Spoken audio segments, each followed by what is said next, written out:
Selamat pagi Bapak Ibu dan saudara-saudaraku yang dikasihi dalam Kristus Yesus. Salam sejahtera bagi kita di pagi hari ini, di mana Tuhan memberikan sukacita dan damai sejahtera. Di pagi hari ini kita boleh menghirup udara yang segar dengan tubuh yang sehat, jiwa yang sehat. Kita akan mendengarkan renungan harian hari Selasa tanggal 27 September 2022. Sebelum kita mendengarkan renungan pada saat ini, terlebih dahulu saya undang kita bersama-sama berdoa. Mari kita bersatu di dalam doa. Bapa di surga, Bapa yang baik, kami bersyukur di pagi hari ini, di mana Tuhan menuntun memelihara hidup kami, sehingga kami boleh ada saat ini. Itu semua karena kasih dan kemurahan Tuhan. Terpujilah namamu ya Bapa, sekarang sampai selama-lamanya. Amin. Bapak, Ibu, dan saudara-saudaraku, renungan harian yang terambil dari nats firman Tuhan dari Yesaya 45 ayat 7. Beginilah firman Tuhan. Yang menjadi terang dan menciptakan gelap, yang menjadikan nasib mujur dan menciptakan nasib malang, akulah Tuhan yang membuat semuanya ini. Demikianlah firman Tuhan. Bapak, Ibu, saudara-saudaraku, renungan pagi hari ini menjadi topik firman Tuhan. Bagi Tuhan tidak ada yang mustahil. Di mana perikop ini kita lihat Tuhan memakai Raja Kores sebagai alat dalam tangan Tuhan. Kesetiaan dan kuasa Tuhan yang besar yang diperlihatkan kepada umat Israel dengan memakai Raja Kores, di mana Nabi Yeremia menubuatkan bagaimana kehancuran Babel yang tertulis di Yeremia 25 ayat 12 sampai ayat 14. Raja Kores Tuhan pakai sebagai alat dalam tangan Tuhan. Allah yang mendaulat, Allah yang berdaulat atas hidup kita. Tentu situasi dan kondisi bagaimanapun dalam kebutuhan hidup kita, maksud dan rancangan Tuhan yang begitu indah di dalam kehidupan kita umat manusia, terlebih umat Israel yang sudah Tuhan pilih, memiliki tujuan dan makna supaya bangsa Israel sungguh-sungguh taat dan setia kepada Tuhan, memiliki hubungan yang dekat di dalam iman, kepercayaan, dan pengharapan di setiap kita. Allah menciptakan langit dan bumi dan segala isinya supaya kita umat manusia ada di dalamnya yang bisa memuliakan Tuhan, menyembah Tuhan, dan senantiasa merenungkan firman itu siang dan malam. Firman Tuhan yang menjadikan terang dan gelap, dengan maksud ada di dalam kuasa dan tuntunan dan kehendak Tuhan, dalam kendali kontrolnya Tuhan, segala ciptaannya, terbitnya matahari sampai terbenamnya matahari, tentu ada di dalam kuasa dan kontrolnya Tuhan. Di dalam hidup kita, Tuhan tahu betul bagaimana hidup kita mengalami pencobaan-pencobaan di dalam dunia ini. Begitu juga kendala dan kesulitan apapun. Tetapi hari demi hari, ketika kita ada di dalam kehidupan, situasi, kondisi terang, Tuhan memelihara dan menjaga kita. Dan begitu juga ketika hari di dalam kegelapan, ada maksud supaya kita kembali kepada Tuhan, kembali ke nol untuk menghadap kuasa dan kasih Tuhan, sehingga kita boleh menikmati istirahat yang baik, menikmati bagaimana penyertaan Tuhan dalam hidup kita. Dan di pagi hari kita mulai beraktivitas untuk senantiasa berkarya, berbuat hal-hal yang baik, guna kemuliaan dan hormat hanya bagi nama Tuhan. Bapak Ibu yang kekasih, firman Tuhan menjadi terang dan gelap dalam terbitnya matahari sampai terbenamnya. Di ayat yang kelima, akulah Tuhan dan tidak ada yang lain. Akan ada bimbingan, penyertaan Tuhan, Allah yang berkuasa, Sang Pencipta. Dan akulah Tuhan yang membuat segala sesuatu indah untuk kebaikan kita, untuk bagaimana kita boleh bersukacita, damai sejahtera di dalam kasih Tuhan.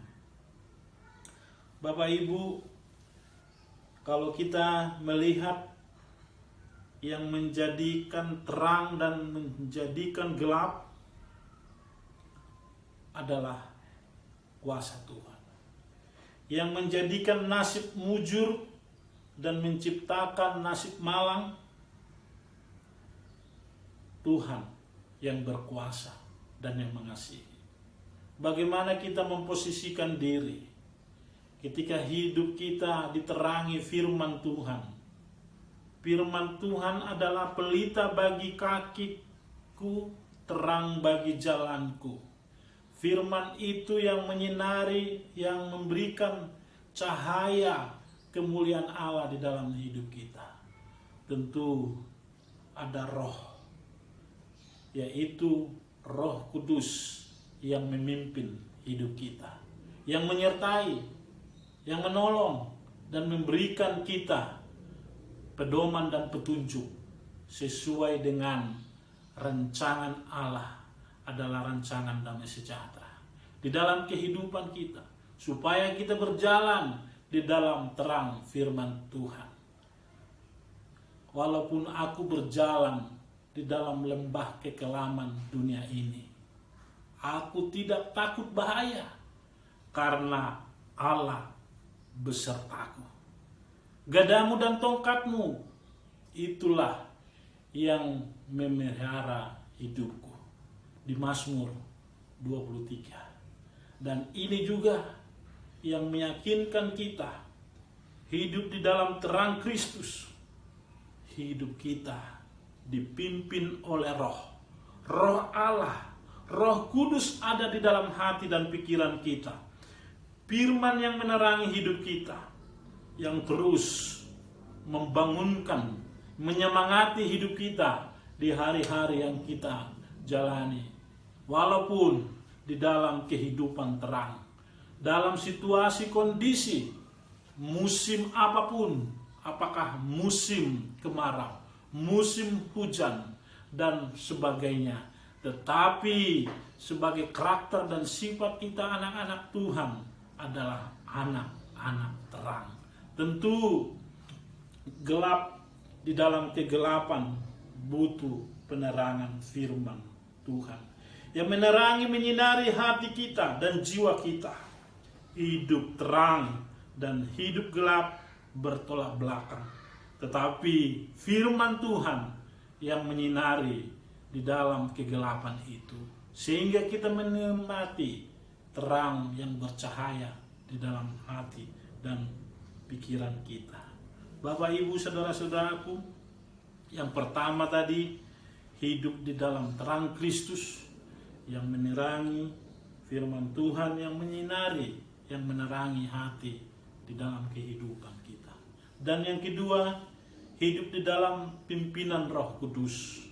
Roh Allah sebagai penolong, penuntun yang memberikan motivasi hal-hal yang baik supaya kita diarahkan ke rumput yang hijau, ke aliran yang tenang, yaitu melalui firman Tuhan di dalam kehidupan kita. Sehingga di dalam kehidupan kita yang menjadikan Tuhan nasib mujur dan menciptakan nasib malang. Kata Tuhan, akulah Tuhan yang membuat semuanya itu. Tentu sumber berkat dan kasih karunia Tuhan ada di dalam kuasa dan kasih Tuhan. Itu sebabnya kita tidak boleh meninggalkan persekutuan, ibadah, dan jaringan doa, persekutuan doa di dalam kehidupan kita, supaya hati kita, jiwa kita disinari hari demi hari. Tuhan membuat hidup kita terberkati, menjadi nasib mujur, sumber berkat dari Allah, sumber sukacita dan damai sejahtera dari Allah, sumber kemakmuran dan keadilan, dan semuanya itu untuk sukacita bagi kita, dan hormat dan kemuliaan hanya bagi nama Tuhan. Tangan Tuhan penuh kuasa dan kasih itu, mari datang kepadanya, menyembah sujud, berdoa dan memohon supaya tangan kanannya menolong kehidupan kita. Di tangan kanan Tuhan ada kekayaan, di tangan kirinya kehormatan. Itu yang kita nikmati, seperti Raja Salomo, Raja Daud terberkati. Permulaan hikmat itu yang meripat pengertian yang baik tentang kasih dan kuasa Tuhan di dalam hidup kita. Bapak, Ibu, mari di dalam aktivitas panjang hari ini kita libatkan Tuhan melalui Roh Kudus supaya aktivitas kita diberkati oleh Tuhan, dipimpin dan disertai, sehingga sepanjang hari ini kita mengalami sukacita dan damai sejahtera. Di sore hari dan malam hari kita juga boleh berjumpa dengan keluarga di dalam kasih, doa, dan persekutuan di dalam kasih Tuhan. Nama Tuhan yang dipuji, nama Tuhan yang dimuliakan di dalam kehidupan kita. Selamat bekerja, selamat beraktivitas di dalam kasih Tuhan. Amin. Mari kita berdoa. Terima kasih Tuhan Yesus yang baik, kami mendengarkan firman Tuhan. Tuhan yang memelihara, menuntun, menolong hidup kami, yang menjadikan kehidupan yang terang, menciptakan terang dan gelap, yang menjadikan berkat, nasib mujur dan tidak mujur. Semuanya itu ada di dalam kasih dan mujizat kuasa-Mu. Kalau Tuhan sudah berkehendak dalam hidup kami, Tuhan yang memimpin, menolong, menyertai kami. Melalui Roh Kudus, ada kerelaan hati kami untuk terus taat dan setia kepada Tuhan. Ketika penyerahan hidup kami kepada Tuhan, berkat-berkat-Mu turun atas kami. Ketika bagian kami melakukan pekerjaan aktivitas kami, Tuhan melihat hati kami. melihat jiwa kami diberkati hari ini dan sampai selama-lamanya. Di dalam nama Tuhan Yesus kami berdoa dan mengucap syukur. Haleluya. Amin. Salam sehat Bapak Ibu. Selamat beraktivitas. Jaga kesehatan. Tuhan memberkati kita. Amin.